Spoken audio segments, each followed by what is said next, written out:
Increasing Personal Efficiency. By Russell H. Conwell. Volume 5. 1. Women.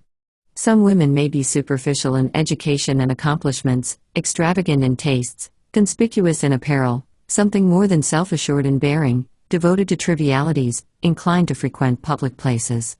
It is, nevertheless, not without cause that art has always shown the virtues in woman's dress, and that true literature teems with eloquent tributes and ideal pictures of true womanhood, from Homer's Andromache to Scott's Ellen Douglas and farther. While Shakespeare had no heroes, all his women except Ophelia are heroines, even if Lady Macbeth, Regan, and Goneril are hideously wicked. In the moral world, women are what flowers and fruit are in the physical. The soul's armor is never well set to the heart until woman's hand has braced it, and it is only when she braces it loosely that the honor of manhood fails. Men will mainly be what women make them, and there can never be entirely free me until there are entirely free women with no special privileges, but with all her rights. The wife makes the home, the mother makes the man, and she is the creator of joyous boyhood and heroic manhood. When women fulfill their divine mission, all reformed societies will die, brutes will become men, and men shall be divine. There are unkind things said of her in the cheaper writings of today, perhaps because their authors have seen her only in boarding houses, restaurants, theaters, dance halls, and at card parties, and the poor, degraded stage with its warped mirror shows her up to the ridicule of the cheaper brood. The greatest writings and the greatest dramas of all time have more than compensated for all this indignity, and we have only to read deep into the great literature to be disillusioned of any vulgar estimations of womanhood, and to understand the beauty and power of soul of every woman who is true to the royalty of womanhood. There are few surer tests of a manly character than the estimation he has of women, and it is noteworthy that the men who stand highest in the esteem of both men and women are always men with worthy ideas of womanhood, and with praiseworthy ideals for their mothers, sisters, wives, and daughters. As men sink in self-respect and moral worth, their esteem of womanhood lowers.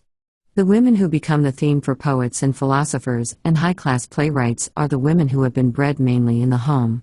They seem without exception to abhor throngs, and only stern necessity can induce them to appear in them. The motherly, matronly, and filial graces appeal strongly to them, such as are portrayed in Cornelia, Portia, and Cordelia.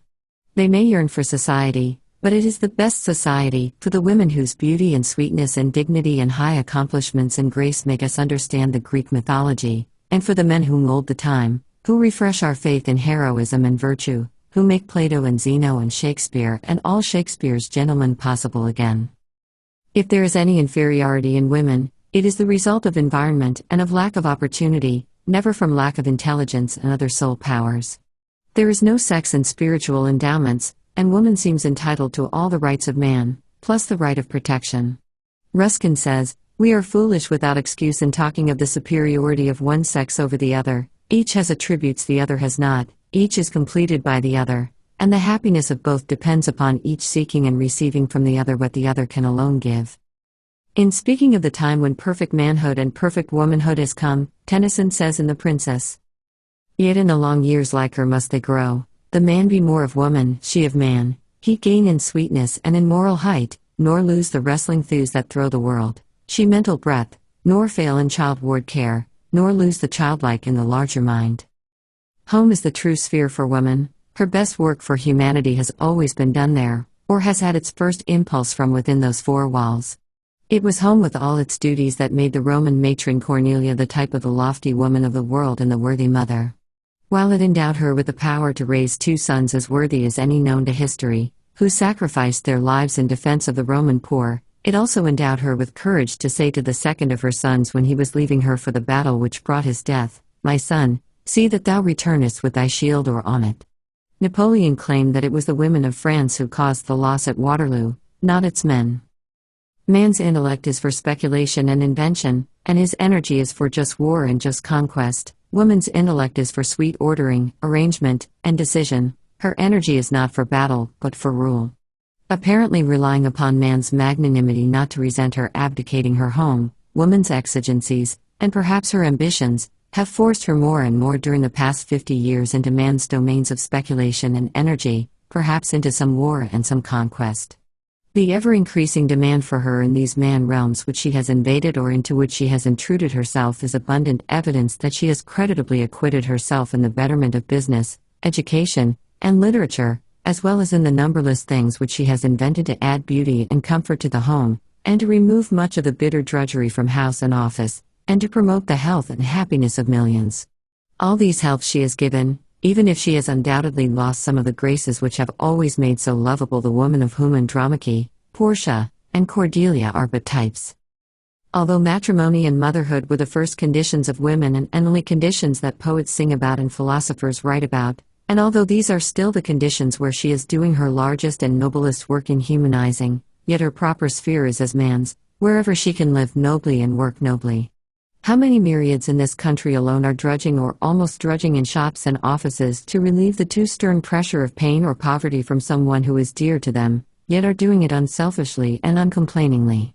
A young woman lately told me that she had for several years been employed to interview women applicants for positions, that during these years she had interviewed scores of women daily, and had learned much of their private lives, that although the majority were working partly or entirely to maintain others, yet had she never heard one complaint of the sacrifices this service involved.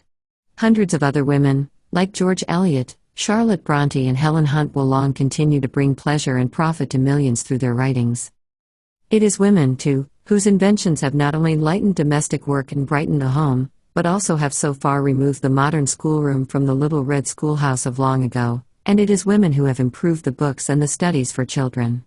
They seem to have entered almost every activity outside of the home, and their finer powers of observation, aided by their innate love of the beautiful and the practicality they have learned while in service, seem mainly to have bettered conditions for wage earners as well as for home and childhood. Think of the thousands upon thousands in this land whose work with the smaller children of the school could never be so well done by men. Think of the service daily rendered by women outside the home, and picture the confusion that would now arise if all these remained at home, even for 1 week. As a class, women do not speak so well as men, but they excel him as a talker. In truth, it is less difficult for them to talk little than to talk well. Somebody has said that there is nothing a woman cannot endure if she can only talk. It is the woman who is ordained to teach talking to infancy. Those who see short distances see clearly, which probably accounts for women's being able to see into and through character so much better than men. A man admires a woman who is worthy of admiration. As dignity is a man's quality, loveliness is a woman's. Her heart is love's favorite seat. Women who are loyal to their womanhood can never influence the gnarliest hearts. They go farther in love than men, but men go farther in friendship than women. Women mourn for the lost love, says Dr. Brinton, men mourn for the lost loved one.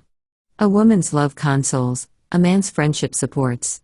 What a real man most desires in a woman is womanhood. As every woman despises a womanish man, so every man despises a mannish woman. Men are more sincere with the women of most culture, although mere brain women never please them so much as heart women. Men feel that it is the exceptional woman who should have exceptional rights, but they scorn women whose soul has shrunk into mere intellect, and a godless woman is a supreme horror to them. When to her womanly attributes she adds the lady's attributes of veracity, delicate honor, deference, and refinement, she becomes a high school of politeness for all who know her. True women, says Charles Reade, are not too high to use their arms, nor too low to cultivate their minds, but Hamerden believes that her greatest negative quality is that she does not of her own force push forward intellectually, that she needs watchful masculine influence for this. It is claimed that single women are mainly best comforters, best sympathizers, best nurses, best companions. Dean Swift says, so many marriages prove unhappy because so many young women spend their time in making nets, not in making cages. Perhaps this is why they say that, in choosing a wife, the ear is a safer guide than the eye. The gifts a gentlewoman seeks are packed and locked up in a manly heart. Without a woman's love, a man's soul is without its garden. He is happiest in marriage who selects as his wife the woman he would have chosen as his bosom companion. A happy marriage demands a soulmate as a housemaid or a yokemate. Spalding says that it is doubtful whether a woman should ever marry who cannot sing and does not love poetry. The conceptions of a wife differ. When the Celt married, he put necklace and bracelets upon his wife. When the Teuton married, he gave his wife a horse, an ox, a spear, and a shield. A true wife delights both sense and soul. With her, a man unfolds a mine of gold. Like a good wine, The happiest marriages take years to attain perfection, and Hamerton says that marriage is a long, slow intergrowth, like that of two trees closely planted in a forest. The marriage of a deaf man and a blind woman is always happy, but this does not imply that conjugal happiness is attained only under these conditions. The greatest merit of many a man is his wife, but no real woman ever wears her husband as her appendage. Maternity is the loveliest word in the language, and every worthy mother is an aristocrat. Mothers are the chief requisites of all educational systems, and the hand that rocks the cradle rules the world. The home has always been the best school in the world, and nothing else that is known to education can ever supersede it. The cradle is the first room in the school of life, and what is learned there lasts to the grave. Dearth of real mothers is responsible for dearth of real education. Each boy and each man is what his mother has made him, and every worthy mother rears her children to stand upon their own 2 feet, and to do without her. While a thoughtful wife and mother is busied with the affairs of home, she is never done with her intellectual education, for she realizes early in her career that a mother loses half her influence with her children when she ceases to be their intellectual superior. Women are far more observant of little things than men, and the greatest among them have marvelous powers of observation. It is this power that made Mrs. Gladstone and Mrs. Disraeli the sturdy helpmates they were to their husbands in all their trying cares of government. It is said of Gladstone that it was not unusual for him to adjourn a cabinet meeting through a desire to consult with Catherine. Had there not been large power of observation, we should never have had the works of George Eliot, Charlotte Bronte, Jane Austen, Helen Hunt, and all the other notable women creators of fiction.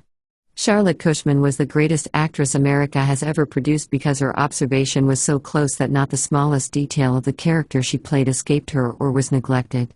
The beautifying of Athens owes its inception to Aspasia rather than to Pericles. 2. Musical culture. Of all the arts, none is more difficult to define than music. No two persons seem to agree as to what it is, and a harsh sound to one is often sweet music to another. When music is controlled by those who use carefully their powers of observation, it will be vastly more useful to mankind. The need of music in the advancement of humanity is too apparent to admit of discussion. From the Greek instrument with one string down to the wonderful pipe organ, music has been intensely attractive and marvelously helpful, and for the good of the human family. No art or science needs more to be developed today than that of music. Its influence on soul and body has been noticed and advanced by some of the greatest thinkers of ancient and modern times, therefore it is not necessary to discuss the supreme need for real music to bring into harmony motives and movements for good. When we duly consider the subject of music, and ask where we shall find the great musicians who are today so much in demand, we feel that many so-called schools of music are often more misleading than instructive, and that they follow fashions that are far more unreasonable than the fashions of dress. The art of music needs philosophic study, and it should be begun with a far better understanding of the many causes which contribute to its composition. The singing of birds is literally one of the most discordant expressions of sound. Indeed, the tones of the nightingale and the meadowlark are only shrill whistles when they are considered with reference only to the tones of their voice, yet they furnish the ideal of some of the richest music to which the ear has ever listened, being one part of the delicate orchestra of nature. The lowing of the cow, the bellow of the bull, the bark of an angry dog echoing among the hills at eventide, combined with so many other different sounds and impressions, has become enticingly sweet to the pensive listener. The insect choir of night has as much of the calming and refining influences as the bird choir of the morning. Real music requires not only that the tones should be clear and resonant, but that they should be uttered amid harmonious surroundings. Dixie and Yankee Doodle, sung with a banjo accompaniment on a lawn in the evening, surrounded by gay companions, may be the most delightful music, which will start the blood coursing or rest the disturbed mind, but it would not be called music if sung at a funeral. I know that my Redeemer liveth is glorious music when it is sung in a great cathedral, with echoes from its shadowy arches and the dim light of its stained glass windows. But the same solo would be in awful discord with a ballroom jig. Harmonious circumstances and appropriate environment are as essential for perfect effects in music as is the concord of sweet sounds. The foolish idea that music consists in screaming up to the highest C and growling down to the lowest B has misled many an amateur, and destroyed her helpfulness to a world that has far too much misery and far too little of the joy that comes from a sweet-voiced songster. The beginner in voice culture who attempts to wiggle her voice like a hired mourner, and with her tremulous effects sets the teeth of her audience on edge, has surely been misled into darkest delusion as to music, and will soon be lost amid the throng of vocal failures. Extremists are out of place anywhere, but the myriads of them in the musical world make humanity shudder.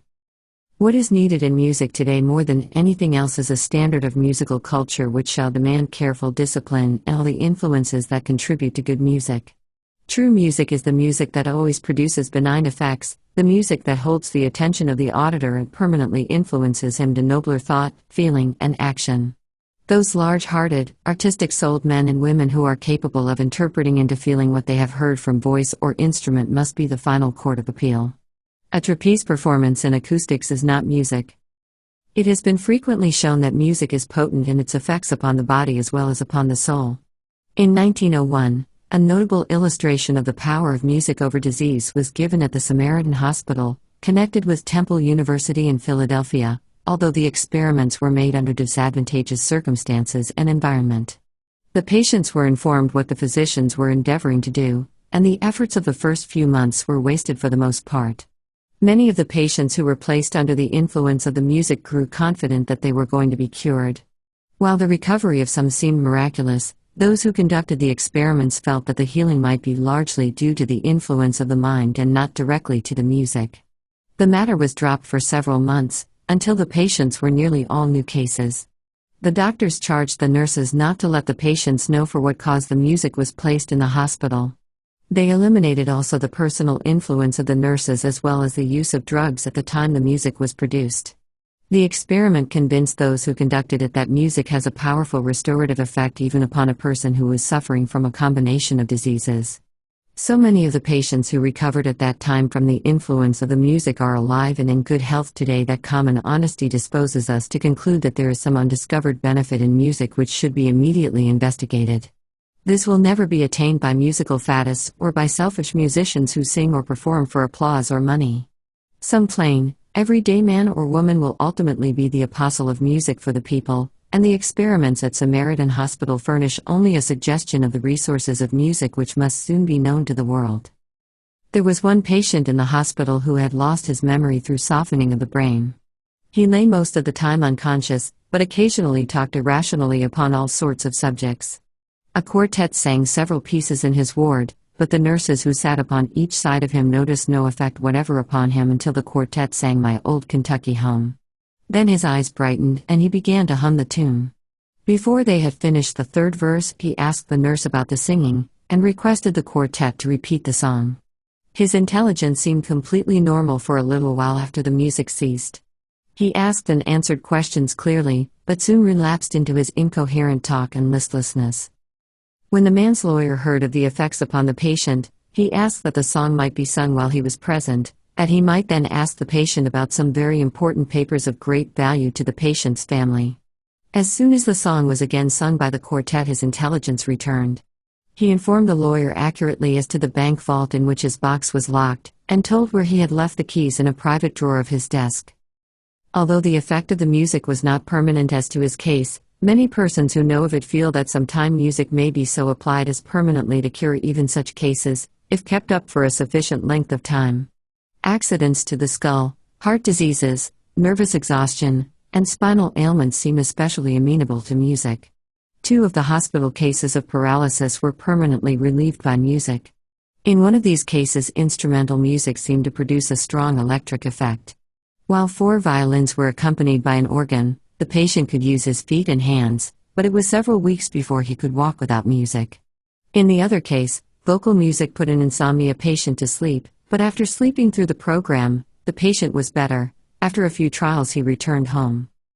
Some of the 100 cases experimented upon were complete failures. But those conducting the experiments were convinced that the failure was attributable to the fact that they were unable to find the right kind of music. In the use of religious selections, Plaelsin made the patients of every ward worse, but the Dead March from Saul was soothing to typhoid patients. When this march was rendered softly, the nurses discovered that 2 cases had been so susceptible to the influences of the music that the physicians omitted the usual treatment and the patients recovered sooner than some other patients who had the disease in a less dangerous form. Children were helped by a different class of music from that used with adults, and difference in sex also was noted. Mothers who sing to their children may become the best investigators as to the power of vocal music on the healthy development of childhood. In the Baptist Temple, Philadelphia, several hymns were once forcefully rendered by the great chorus of the church to a congregation of 3,000 people. At the close, slips of paper were passed to the worshippers, and they were asked to write upon the paper what thoughts the music had suggested to them. While there was nothing in the anthem suggestive of youth, and the burden of the stanzas seemed to divert from childhood, yet more than half of the 2,000 slips returned attested that the hearer had been reminded of his school days and of the games of childhood. These slips were collected before the congregation had time to confer. It shows that the music was not in accord with the words, and that it had greater power upon the mind than the words had. It proves that, to produce its highest effects, sacred music must harmonize with the meaning of the words and with the environment. It also shows that the purpose for which one sings is an important factor. Random vociferations or a display of vocal gymnastics, even of the most cultured kind, is both inartistic and unmusical. These pages have been written to suggest that music is still with the common people, that the future blessings which mankind shall derive from musical art and science are probably dependent upon some observant person who is free from the trammels of misguided and misdirected culture, and who may come to it with an independent genius, and handle the subject in the light of everyday common sense. 3. Oratory. Oratory has always been a potent influence for good. The printing press with its newspapers and magazines and tens of thousands of books has done much during the past 50 years to draw attention away from oratory. The printing press is a huge blessing, and has greatly advanced during these years that oratory has declined in public esteem or public attention. But we are learning that there is yet something in the living man, in his voice and his manner and his mesmeric force, which cannot be expressed through the cold lead of type. Hence the need for orators, both men and women, has been steadily increasing during the past few years, until there seems to be a pressing demand for the restoration of the science and the art of oratory. The country lad or the hard-working laborer or mechanic who thinks that public speaking is beyond his reach has done himself a wrong. It was such as they who oftener than can be told have become some of the greatest orators of history. Men who afterward became great as effective debaters made their first addresses to the cows in the pasture, to the pigs in pens, to the birds in trees, and to the dog and the cat upon the hearth. They often drew lessons concerning the effects of their addresses from the actions of the animal auditors which heard their talk, and were attracted or repulsed by what they heard and saw. There is a mystery about public speaking. After years of study and application, some men cannot accomplish as much by their addresses as some uncultured laborer can do with his very first attempt. Some have imperfectly called this power personal magnetism. While this is mainly born with men and women, as the power of the true poet and the true teacher, yet it can be cultivated to a surprising degree. The schools of elocution so often seem to fail to recognize the wide gulf that exists between elocution and oratory. The former is an art which deals primarily with enunciation, pronunciation, and gesture. The work of the later science is persuasive. It has to do mainly with influencing the head and the heart. There is a law of oratory which does not seem to be understood or recognized by elocution teachers. The plowboy in a debating society of the country school may feel that natural law, like Daniel Webster, without being conscious that he is following it. But there is a danger of losing this great natural power through injurious cultivation. The powerful speaker is consciously or unconsciously observant at all times of his audience, and he naturally adopts the tones, the gesture, and the language which attract the most attention and leave the most potent influence upon the audience. That is the law of all oratory, whether it applies to the domestic animals, to conversation with our fellows, to debates or addresses, lectures, speeches, sermons, or arguments.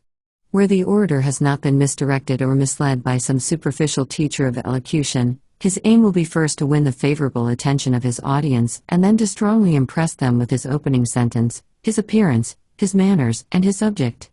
His reputation will have also very much to do with winning this favorable impression at first. The words of the speaker either drive away or attract, and the speaker endeavors at the outset to command the attention of the hearers, whether they be dogs or congregation. The beginner in oratory who is true to his instincts strives to adopt the methods which he feels will favorably impress those for whom he has a message.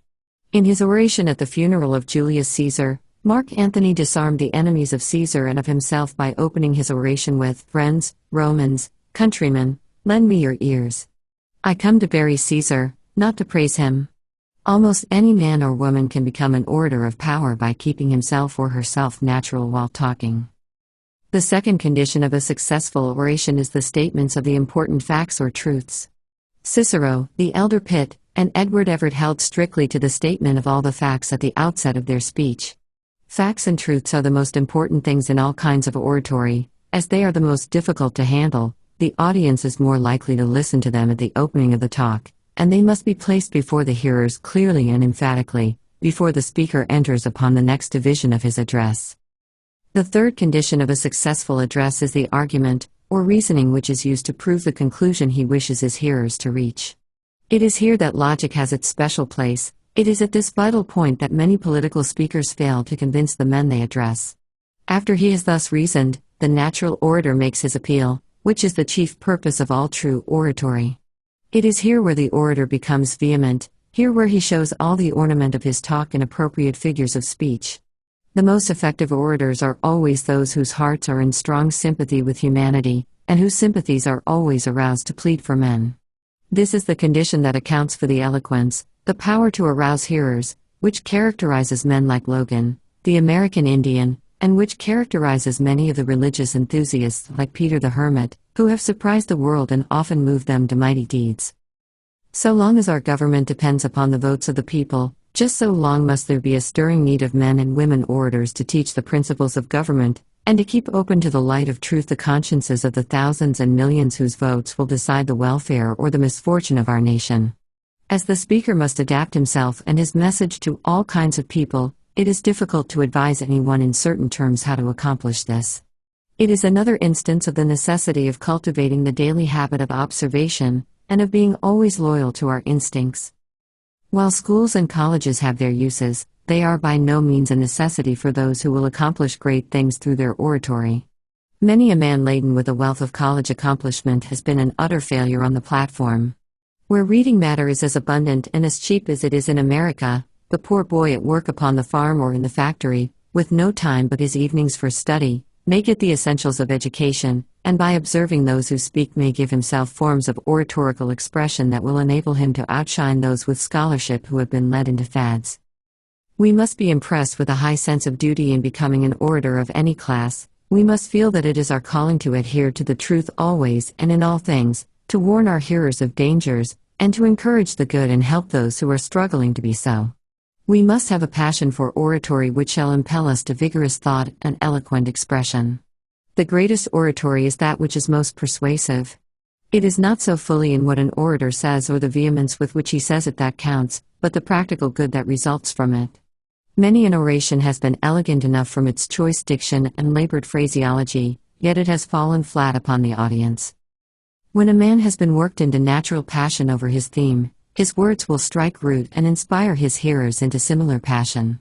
It is wonderful how true are our instincts in detecting what comes from the heart and that which is mere words. The greatest orators have been those who have not learned by rote what they have spoken. When Lincoln broke away in his celebrated Cooper Institute address and pictured the word freedom written by the Lord across the skies in rainbow hues, the hearts of his audience stopped beating for the instant. It is foolhardy for anyone to presume to speak with no preparation. For those who wish to give themselves to oratory should carefully study the great debaters, learn how they express themselves, and then accumulate important truths and facts concerning their subject. But we must not forget that too much study as to nicety of expression may lose something of the mountainous effects of what we wish to state. When an orator feels his subject, his soul overflows with a thrill indescribable, which is known only to those who have felt it. Genius is lifted free for the moment to fly at will to the mountain heights, and find supreme delight therein. Everything that is food for the mind is helpful to the orator, whether it come from school or work. But it is an attainment which can be reached by the everyday plain man employed in any everyday occupation. Demosthenes, the greatest orator the world has yet known, found his school of oratory along the shore talking to the waves. John B. Gough and Henry Clay and both the elder and the younger Pitt gained all their powers by means as humble. The mere study of grammar has never yet made a correct speaker. The mere study of rhetoric has never yet made a correct and powerful writer, and the study of elocution cannot make an orator. Grammar, rhetoric, and elocution may teach him only the laws which govern speech, writing, oratory, and leave him ignorant of the best methods of execution. During the last 100 years, the leading orators of Congress have mainly come from among the humble and the poor, and all the learning they had of their art was got in the schoolhouse, the shop, the fields, and the University of Hard Knocks. It is a calling that seems to be open to every man and woman of fair talent. If you desire to become a platform orator, read the lives of successful orators, and apply to yourself the means which help them to distinction. But be vigilant not to lose your own individuality, and never strive to be anyone but yourself. In no place more than upon the platform does sham mean shame, nothing is more transparent. 4. Self-help. Although Samuel Smiles's Self-Help is the first and perhaps the best of the many inspirational books that have been written of late years, it is by far the most serviceable of all to anyone who wishes and intends to stand squarely on his own feet and to fight his own battle of life from start to finish.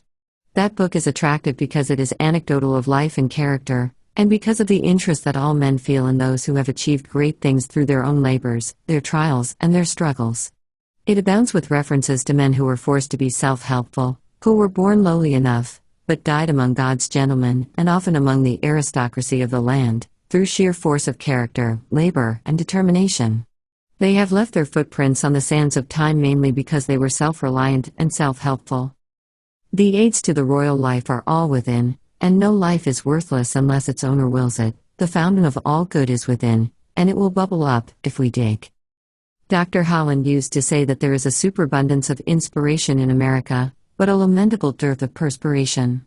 Aspiration plus perspiration carries men to dizzy heights of success. Aspiration minus perspiration often lands them in the gutter. Self-help is not selfishness. The duty of helping oneself in the highest sense always involves the duty of helping others. The self-helpful are not always the men who have achieved greatest success in what vulgarians call success. That man's life is a success which has attained the end for which he started out. The greatest failure may sometimes be the hugest success through the discipline it has afforded. They tell us that men never fail who die in a worthy cause, that it is nobler to have failed in a noble cause than to have won in a low one, that it is not failure, but low aim, that is wicked. God sows the seed and starts us all out with about the same quantity and the same quality. Whether the crop shall be abundant depends upon the environment in which we grow and the way we take care of the field. The supreme end of each man's life is to take individual care of his own garden. When this is neglected, his life is wasted, and there is no immorality that is comparable to the immorality of a wasted life, and every life is wasted unless its owner has made it yield its full capacity.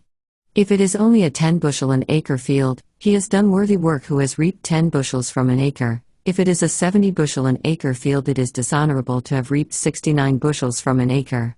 God gives us the chance, the improvement of it we give ourselves. The spirit of self-help is the root of all genuine growth. Help from the outside may be convenient, but it enfeebles. All self-help invigorates. The self-helper must be self-reliant. The measure of his self-help is always proportioned to the measure of his self-reliance. The self-reliant does not consider himself as the creature of circumstances, but the architect of them. All that Adam had, all that Caesar could, we have had and can. The self-reliant and the self-helpful are the minority. The majority are forever looking toward and relying upon some government or some institution to do for them what they should only do for themselves. A real man wants no protection. So long as his human powers are left to him, he asks nothing more than the freedom to win his own battles. The best any government or any institution can do for men is to leave them as free as possible from other guidance or help, so that they may best develop and improve themselves. As it has been during the centuries, we put too much faith in government and other institutions, and too little in ourselves. Men who count for something do not wait for opportunities from any source, they help themselves to their opportunities. They can win who believe they can, and the strong-hearted always ultimately achieve success. A nation is worth just what the individuals of that nation are worth, and the highest philanthropy and patriotism does not wholly consist in aiding institutions and enacting laws, especially the laws which teach men to lean, but they rather consist in helping men to improve themselves through their own self-help. There is no aid comparable to the aid that is given a man to help himself. We may stand him upon his feet, but remaining upon them should be his own task. He is a magnificent somebody who steadfastly refuses to hang upon others, and nothing brings the blush sooner to the true-hearted man than to feel that he has been unnecessarily helped to anything by men or by governments. There is no man who rides through life so well as the man who has learned to ride by being set upon the barebacked horse called self-dependence. Paradise was not meant for cowards. Self-reliance and self-help is the manliness of the soul. The solid foundations of all liberty rest upon individual character, and individual character is the only sure guarantee for social security and national progress. Whatever crushes individuality is despotism, no matter by what other name you call it. The gods are always on the side of the man who relies on himself and helps himself. Men's arms are long enough to reach stars, if they will only stretch them. It is so contrary to the spirit of our nation to be anything but self-helpful.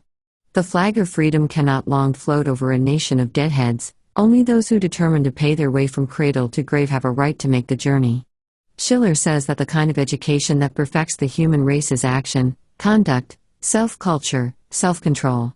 It has been said that the individual is perfected far more by work than by reading, by action more than by study, by character more than by biography. These are courses that are given by the University of Life more completely than in all other institutions known to men. The great men of science, literature, art, action, those apostles of great thoughts and lords of the great heart, belong to no special rank. They come from colleges, workshops, farms, from poor men's huts and rich men's mansions, but they all began with reliance upon themselves, and with an instinctive feeling that they must help themselves solely in climbing to the work or the station which they had assigned to themselves. Many of God's greatest apostles of thought and feeling and action have come from the humblest stations, but the most insuperable difficulties have not long been obstacles to them. These greatest of difficulties are true men's greatest helpers. They stimulate powers that might have lain dormant all through life, but often have readily yielded to the stout and reliant heart. There is no greater blessing in the world than poverty, which is allied to self-reliance and the spirit of self-help. Poverty is the north wind which lashes men into Vikings. Lord Bacon says that men believe too great things of riches, and too little of indomitable perseverance. Every nation that has a history has a long list of men who began life in the humblest stations, yet rose to high station in honor and service. No inheritance and environments can do for a man what he can do for himself. Cook, the navigator, Brindley, the engineer, and Burns, the poet, are three men who began life as day laborers. The most poetic of clergymen, Jeremy Taylor, the inventor of the spinning jenny and founder of cotton manufacture, Sir Richard Arkwright, the greatest of landscape painters, Turner, and that most distinguished Chief Justice Tenterden were barbers. Ben Jonson, the poet, Telford, the engineer, Hugh Miller, the geologist, Cunningham, the sculptor, were English stonemasons. Inigo Jones, the architect, Hunter, the physiologist, Ramy and Poy, the painters, Gibson, the sculptor, Fox, the statesman, Wilson, the ornithologist, Livingstone, the missionary, started life as weavers. Admiral Sir Cloudesley Shovel, Bloomfield, the poet, Carey, the missionary, were shoemakers. Bunyan was a tinker, Herschel, a musician, Lincoln, a rail-splitter, Faraday, a bookbinder, Stephenson, the inventor of the locomotive, a stoker, Watt, the discoverer of steam power, a watchmaker, Franklin, a printer, President Johnson, a tailor, President Garfield, an employee on a canal boat, Louisa Alcott, both housemaid and laundress, James Whitcomb Riley, an itinerant sign painter, Thoreau, a man of all work for Emerson, the poets, Keats and Drake, as well as Sir Humphrey Davy, were druggists. Benjamin Thompson was a humble New Hampshire schoolmaster whose industry, perseverance, and integrity, coupled to his genius and a truly benevolent spirit, ultimately made him the companion of kings and philosophers, Count Rumford of the Holy Roman Empire. He declined to participate in the Revolution, and was compelled to flee from his home in Rumford, now conquered, New Hampshire, leaving behind his mother, wife, and friends, but this persecution by his countrymen led to his greatness. In the spring of 1776, General Howe sent him to England with important dispatches for the ministry. At once the English government appreciated his worth and scientific men sought his acquaintance. In less than 4 years after he landed in England he became Under-Secretary of State. In 1788, he left England with letters to the Elector of Bavaria, who immediately offered him honorable employment which the English government permitted him to accept after he had been knighted by the king. In Bavaria he became Lieutenant General, Commander-in-Chief of Staff, Minister of War, Member of the Council of State, Knight of Poland, Member of the Academy of Science in 3 cities, Commander-in-Chief of the General Staff, Superintendent of Police of Bavaria, and Chief of the Regency during the sovereign's compulsory absence in 1798. During his 10 years' service he made great civil and military reforms and produced such salutary changes in the condition of the people that they erected a monument in his honor in the pleasure grounds of Munich, which he had made for them. When Munich was attacked by an Austrian army in 1796, he conducted the defense so successfully that he was accorded the highest praise throughout Europe. The Bavarian monarch showed his appreciation by making him a count. He chose the title of Count Rumford as an honor to the birthplace of his wife and child. He ended his days at Paris in literary and scientific studies and in the society of the most learned men of Europe. The Rumford professorship at Harvard was very liberally endowed by him, and he gave $5,000 to the American Academy of Arts and Sciences in 1796. 5. Some advice to young men. A life is divine when duty is a joy. The best work we ever do is the work we get pleasure from doing, and the work we are likeliest to enjoy most is the work we are best fitted to do with our talent. There is nothing in the world except marriage that we should be slower in taking upon ourselves than our life work. Therefore, think much, read much, inquire much before you assume any life career. When you have once decided what is best fitted for you, pursue it ceaselessly and courageously, no matter how far distant it may be, how arduous the labor attending it, or how difficult the ascent. The greater the difficulty surmounted, the more you will value your achievement and the greater power you will have for keeping on with your work after you have reached your goal. Do your utmost to find a friend who is older than you, and consult him freely, and give every man your ear, for the humblest in station and those with the most meager acquirements in other matters may see some few things more clearly than other men, and may be well stored with what you most require. Take each man's advice, but act according to your own judgment. Teachers should be the best advisors of those about to enter upon their life work, and no service of the schoolmaster or professor can ever be more helpful to the young entrusted to him than that of helping them to choose a career. The best work real teachers do for their pupils is by no means the teaching of a few minor branches, it is almost always the work he is not paid for, and which nobody outside of those who realize what real education is, seems ever to consider. It is sympathy for their students, getting them to understand the great things that are involved in the process of getting an education, making them realize that true education means growth of all our spiritual faculties, head and heart and will, and that what we get from textbooks is the very least part of an education. It is helping them to understand that knowledge got from books and from schoolmasters is always a menace to a man whose spiritual faculties of head, heart, and will have not been thoroughly disciplined. It is wise counsel in choosing a life career. Instead of looking upon this side of the work as divine, instead of being wise counselors and friendly guides during this great transitional stage from youth to manhood, teachers can be far more interested in their individual concerns or in what they call research work. The research work may give some temporary glory to themselves, and give some little advertisement to the institutions that employ them, but the supreme duty they owe to their students, to God, and to humanity is to do their utmost to make full men and worthy and successful men out of the youths whose education they have taken upon themselves. No traitor is such a traitor to his country and to the whole world as the man who is unfaithful to this sacred trust. Once again, find some sincere and prudent elder counselor, and turn to him in all your difficulties. Get advice as to the best books to read. A good book is the best of counselors, for it is the best of some good man, and it is a patient counselor whom we may continually consult upon the same subject as often as we wish. But waste no time, especially at the opening of your career, upon books which have no message for your manhood and no helpfulness in the work you shall assume for life. When you have once taken up a book as your counselor, don't put it aside until it has been thoroughly digested and assimilated. One book read is worth 100 books peep through, and of all the dilettantes, a literary dilettante is the most contemptible. Bacon says, some books are to be tasted, others to be swallowed, some few to be chewed and digested.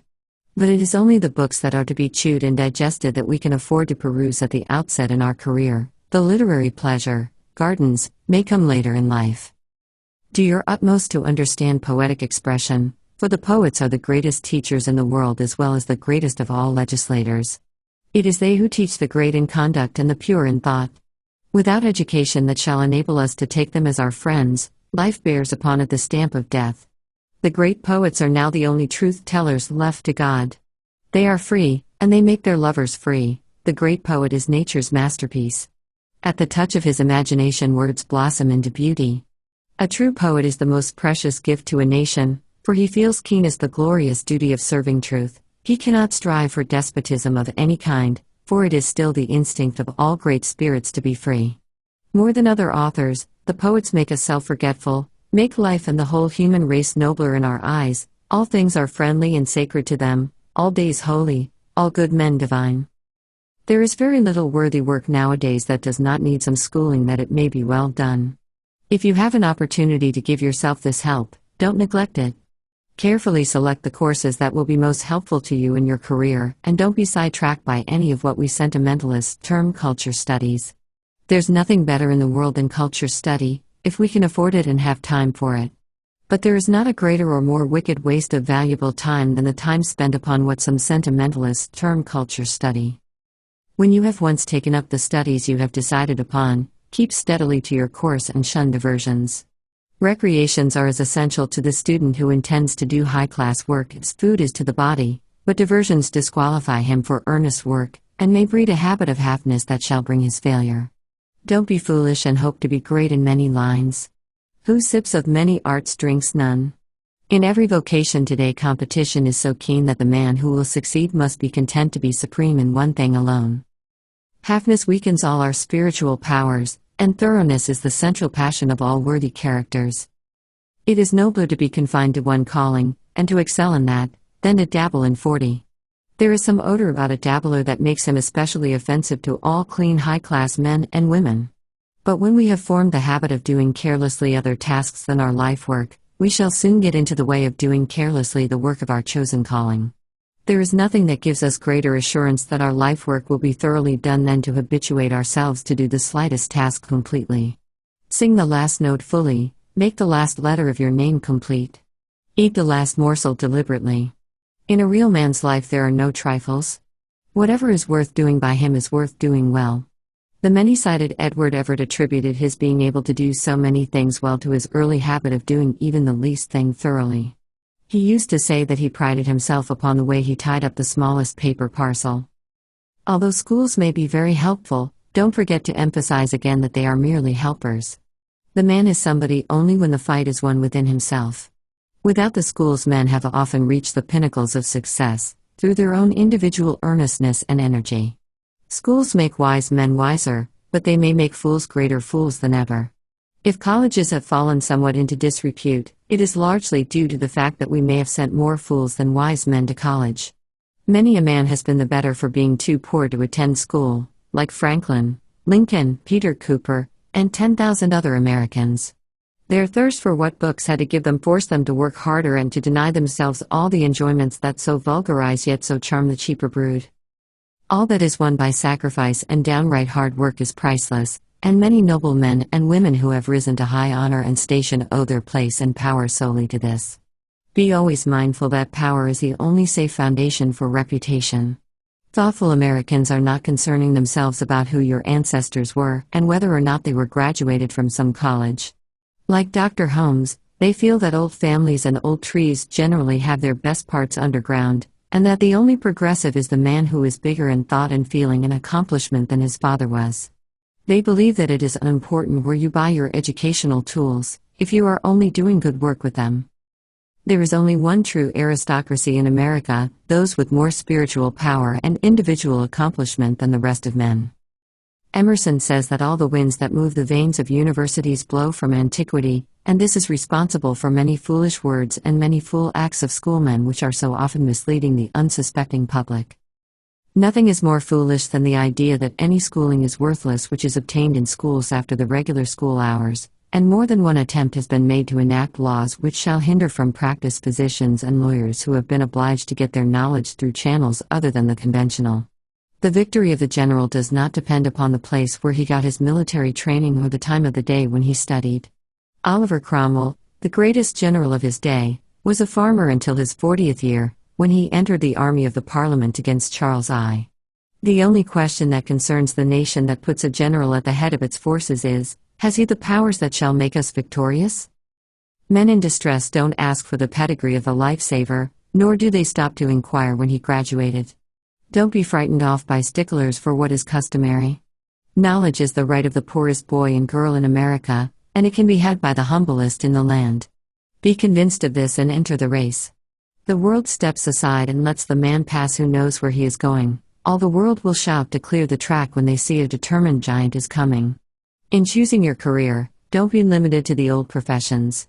There are today many more occupations calling for the highest skill and offering the highest inducements than there were 20 years ago, and these positions are steadily increasing.